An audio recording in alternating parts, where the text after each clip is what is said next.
Hello, greetings. I'm Subhadra, and I'm here to read an excerpt, a small little piece of Strip to the Naked Truth. Strip to the Naked Truth is a podcast and also a book that I'll be coming out with soon. Now, today I'm talking about emotions, and in the book, I have an area where I got myself in a bit of a pickle. There are many circumstances when I do, and I had to pay the consequence of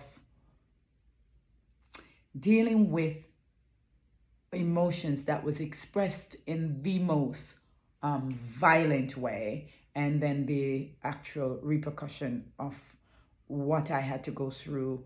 I think I was in my early 30s when this particular one incident happened. There have been a few, but this one, it definitely woke me up on how destructive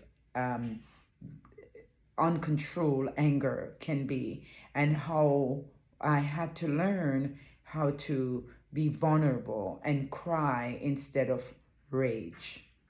It wasn't uncommon for when things were out of my control that I would rage, and so anger was my go-to place back then. This is like early 20s, even in my maybe early 30s, but I remember early 30s, this was the wake-up call for me, and I had to take back my power.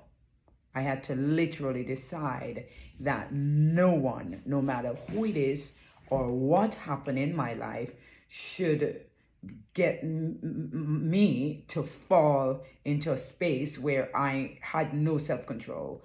And this is what I can't tell you the full details, because I want you to buy my book.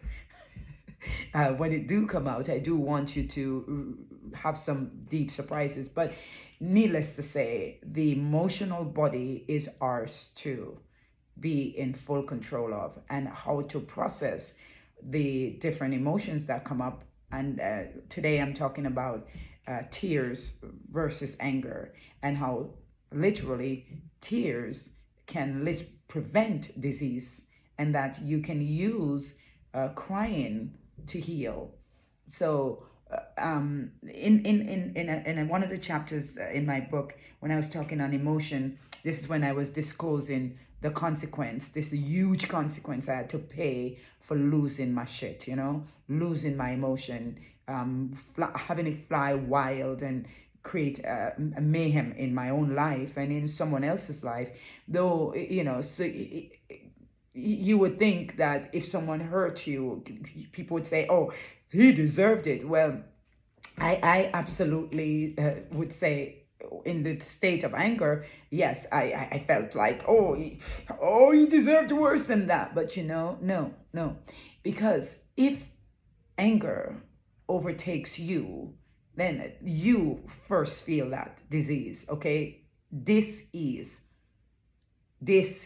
not at ease. You're not at ease. And when you feel that and you're not at ease, to go out and hurt someone probably is not a smart move. Because if you are hurting, why do you want to hurt someone else? So as much as I was caught up in it and I act out, the karma of that caught up with me, because even though I was in the right, I mean, when you hear the story, you're probably going to say, oh my God, I don't know if I wouldn't have done more to him. But that's not the point. The point is that what I did was not healthy for me nor for the other individual, and I had to pay the price for it. And when I did pay the price, I had a literal wake-up call. It was one of those times of my life when I knew that my emotion was something that I must control, and when no matter what, because my grandmother used to say, anger is one little shot of danger. My grandma Anita. In my book, I'm constantly quoting her, because I think if I knew and understood some of the parables she was saying when I was young, I could have just, like, in Jamaica we say pothole dodging. We have so much pothole on the road. Well, I could have dodged a few of these potholes along the way if I was willing to listen. made it kind of hard-headed too. Some might say I'm still hard-headed, but not quite as I used to be. So the point is, if I really had applied these teachings or understood them enough to apply them, I could have prevented a lot of those potholes that I had to fall into.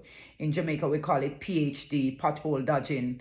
So in this particular case, I went head on in the pothole and created such pain for myself and destruction, really. And yeah, I just feel like if we can control our emotions, then we literally can control our destiny. And that we also will show up in a way where we are going to feel healthy. So what when you're just pissed off and you're angry?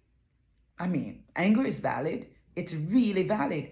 But one of the things I heard that made sense to me throughout the years was it said that you can feel your anger, you can feel it, but as long as you do not hurt yourself or anyone else. That one resonated for me. Feel anger, but process it without hurting yourself or anyone else. In this particular scenario that I was talking about, I did quite the opposite. I mean, I ended up hurting someone, and I hurt inside from hurting someone, and then I had to pay the consequence for hurting this person. Anyway, the idea is we should all take responsibility for our emotion. And I'm specifically talking about anger, and I'm specifically saying I have chosen to cry instead of letting loose like a wild animal, because that's what I used to do. And I have to be mindful now, by the way. I'm 54 years old, and I have to be extremely mindful that I'm not running around like a trigger ball and anybody could trigger me. And next thing you know, I'm out on the street acting like I have no brought up say. As much as my mama left and my dad left when I was young, I still had nature and I still had my grandma and my grandpa. So I had some brought up say, enough to know right from wrong and know when something feel good and something don't feel good. And another thing I think that's a key. Whenever I want to say something to my kids about, let's say, emotion, and I say, listen, if when you're done, finish, when you complete the action of how you respond to a particular situation, if you feel good about it, especially 3 days after when you calm down, you're so fully in, like 100% convinced that you did the right thing, then hey, you processed. It's your choice. But if you feel bad in any way about how you respond or you responded to any particular situation, then you perhaps acted out of control. You react versus choosing a response, And personally, in the years as I grew, I wanted to respond and not just find myself in complete rage without knowing, wait, how did I get here again? Sometimes you don't even remember exactly what the person said or did. I mean, if it's physicality, then yes, you remember. But it literally just instantly come upon you to the point where you can't feel your emotional gauge to stop or choose a much more effective way to respond. So in this, I was talking about how crying is an internal bath, that I have chosen to cry instead of raging, right? And I said, as an extremely sensitive and sentimental person, I've always felt deeply. Holding back my emotions have never been something I could do without consequences. It will only lead to hardening, becoming cold, or non-responsive. I actually typically go into a catatonic state and curl up into a ball in fetal position and disassociate. Growing up in Jamaica, there was a saying, "Ban your belly and bawl." Ban your belly and bawl. Now, to ban your belly and bawl simply means we all have this cry. We know it in some point of our journey when we cry and we feel it so deeply in our gut that we kind of squeeze our organs back, and we start to bawl in a way where that's what Jamaica call bang your belly and bawl. It's a cry from the soul, right? So my description of that cry, it says there's a certain cry that bursts out of you uncontrollably. It can be triggered by a sound, or it come at the most unopportune times. It's the cry that breaks the framework you thought was firm. Usually you think you have such control, and then this particular cry I'm talking about, it just takes over, right? It's a cry that can't be mimicked. Your lips quiver, and sometimes no sound can be heard as the sound is stifled.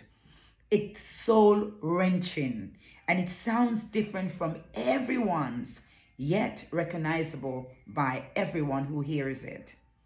Since returning from Africa, I've been taking many internal baths. That's what I call crying. I call crying internal bath. I feel like it bathes me on the inside.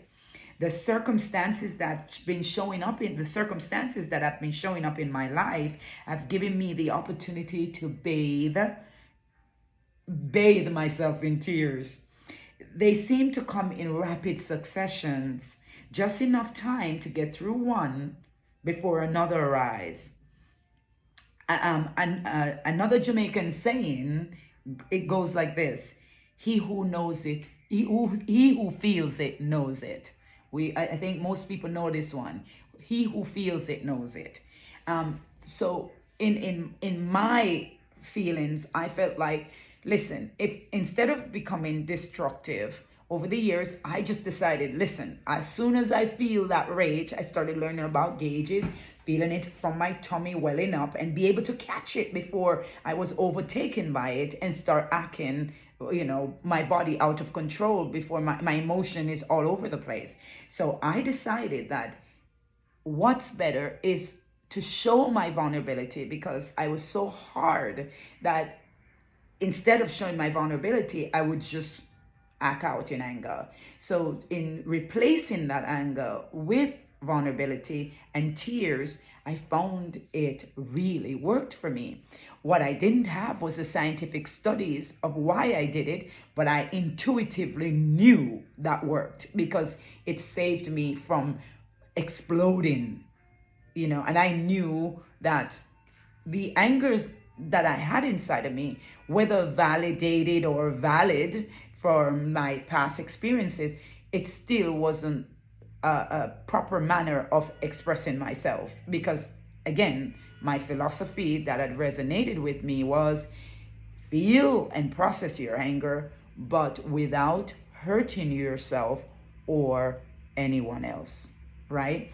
And if that's the case, I needed something to help, and tears was what I used.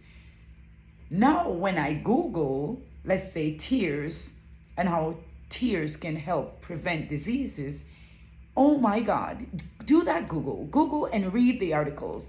Read the studies from Harvard that talk about how it helps you to cry, how it's a very healthy thing to do. And next time you feel like you have to hold your emotions and be tough and, react, instead choose to go in a safe space and cry. Because a lot of times we don't want people to see us cry or hear us cry.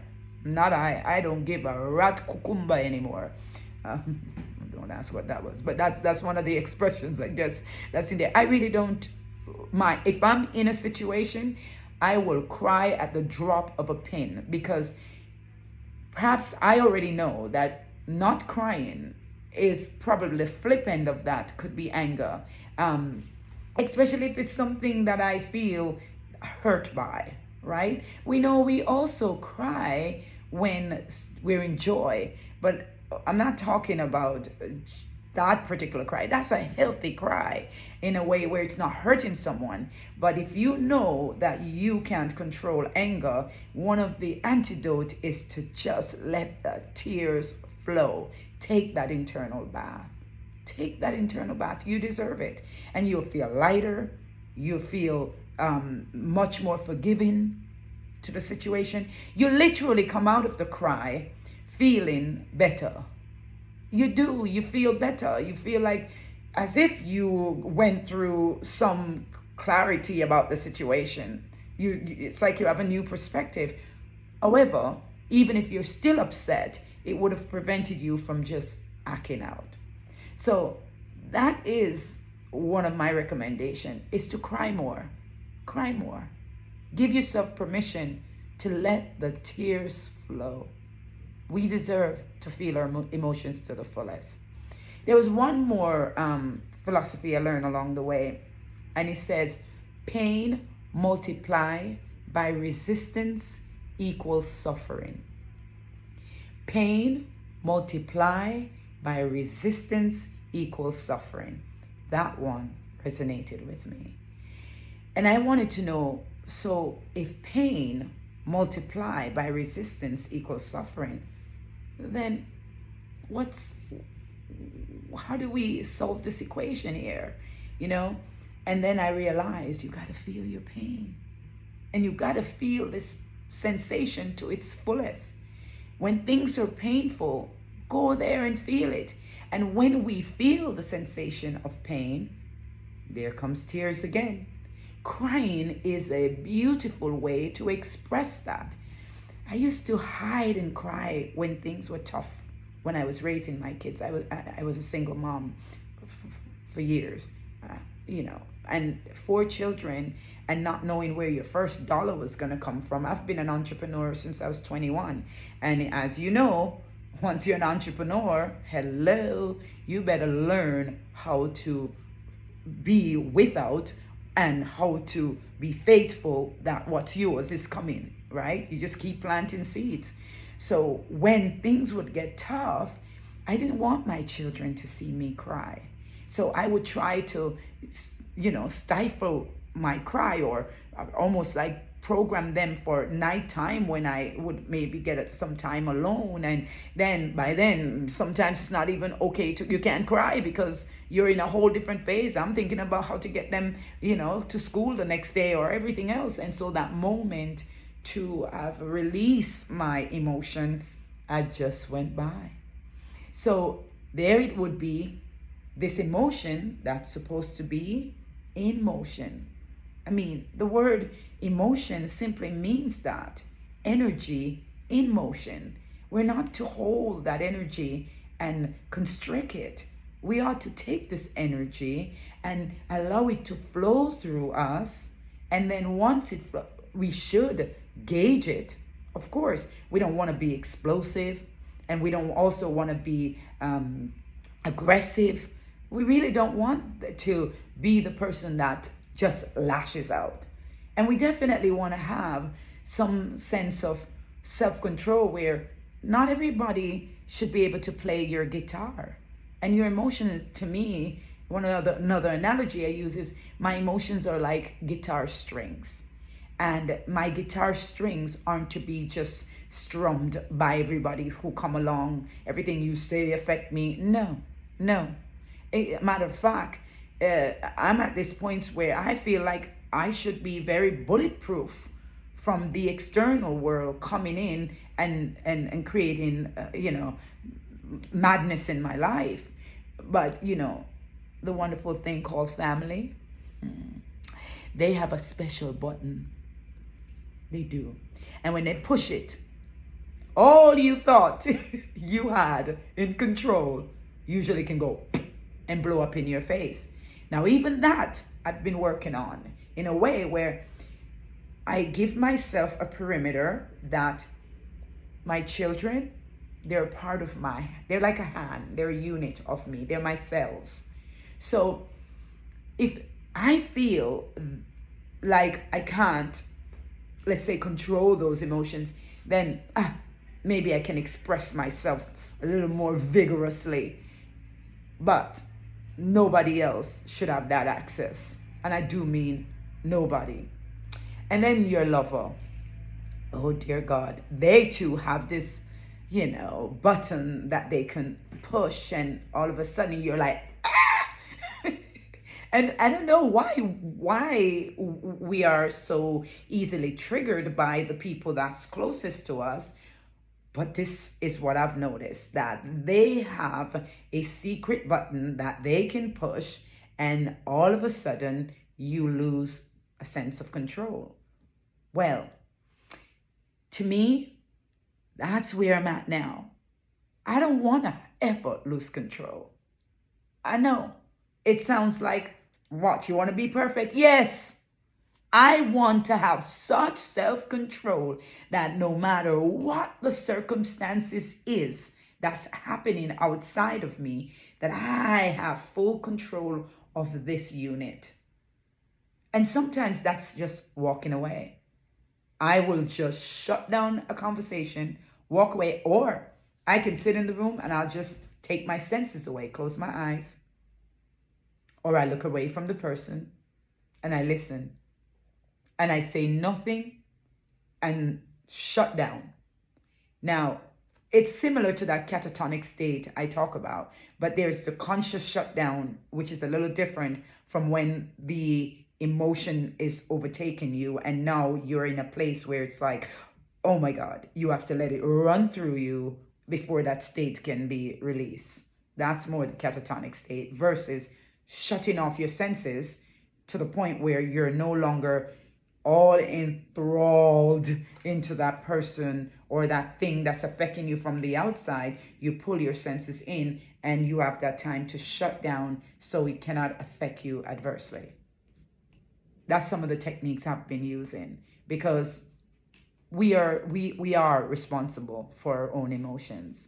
I can't tell you I'm able to do it every time. Like I said, there are things called children and lovers or husband or wives. They have that extra button that they can push, and sometimes it's so fast you might say something you do not mean or you get upset. Anger is okay. It's just, again, the rule of thumb: do not hurt people or yourself. And that can mean words as well. It's not just physicality, it's also words. I mean, sometimes we said the most god-awful things to each other. I have a tongue that's like a knife. It's one of the things I've worked on over the years, to not be volatile with my tongue in saying the worst things to people. It's like I saved that madness for when, oh, so you want to test the holy woman? Well, can you deal with the tongue, the wrath of the tongue? And then as time goes on, you realize, everything that comes out of your own mouth that we think we're putting onto someone else, we feel it first. We said it. It's coming from us. It's ours first. And that in itself also breeds disease, because you're not at ease when we're doing that. We're definitely not at ease. When we're doing things like that, lashing out in that way, we're not at ease. And even when we're feeling like we are because we're winning an argument or go girl or whatever, we have so many madness that we save for acting out, that when that happens, again, it creates imbalance. It creates disease. It literally does. So I say, cry instead. Take a moment. Feel the hurt. Pain multiplied by resistance equals suffering. Get rid of the suffering. Get rid of the resistance. And then once we get rid of the resistance, all of a sudden we can feel the sensation. It flows and it's in motion. And so now our emotion is balanced.